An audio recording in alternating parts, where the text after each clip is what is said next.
امام احمد بن حنبل رحمۃ اللہ علیہ کے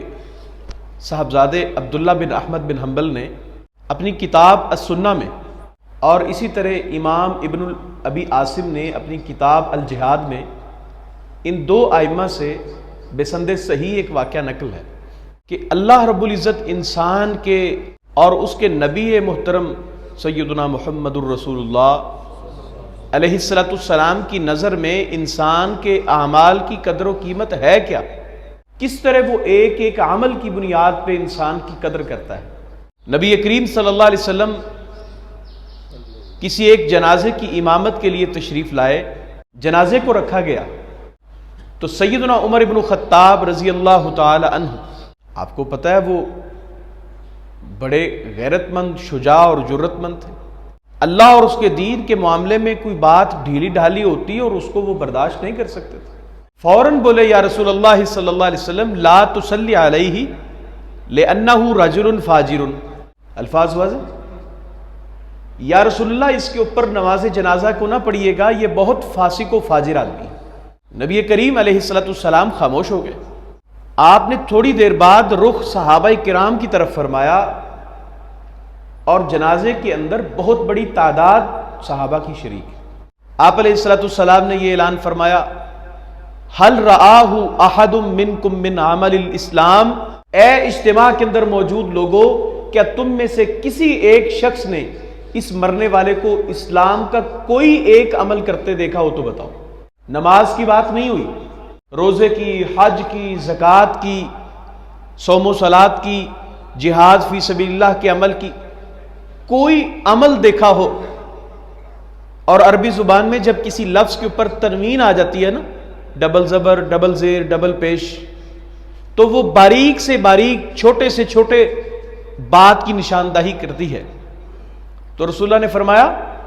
حل رآہ احد منکم من عمل الاسلام، تم میں سے کسی نے کچھ چھوٹے سے چھوٹا اسلام کا عمل اس مرنے والے میں دیکھا ہو تو بتاؤ۔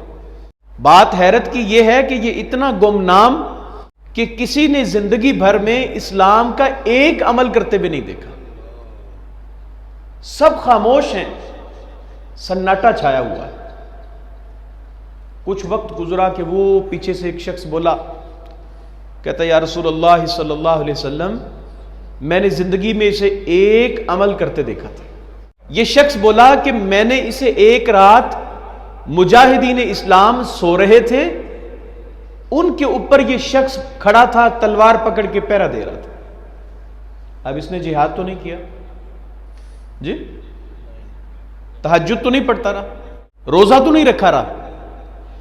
مجاہدین اسلام سو رہے ہیں اور ان کے اوپر ایک رات اس نے پہرے داری کی ہے، یہ عمل میں نے اس میں دیکھا تھا۔ تو رسول اللہ صلی اللہ علیہ وسلم نے فرمایا صفوں کو درست کرو، نماز جنازہ پڑھایا، اس کے لیے دعائیں کی، اور دعائیں کرنے کے بعد جنازے کی نماز کے بعد آپ اس میت سے مخاطب ہوئے۔ آپ نے فرمایا مرنے والے ان اصحابک یزعمون انک من اہل النار وانا محمد صلی اللہ علیہ وسلم اشہد علیہ انک من اہل الجنہ، یہ تیرے دوست، یہ تیرے یار تیرے بارے میں یہ خیال کرتے تھے کہ تو اہل نار میں سے، اہل جہنم میں سے ہے، میں محمد کریم اس بات کی گواہی دیتا ہوں اللہ نے تجھے اہل جنت میں شامل کر دیا۔ ایک عمل، اور جو عمل ہے آپ نے وہ بھی سن لیا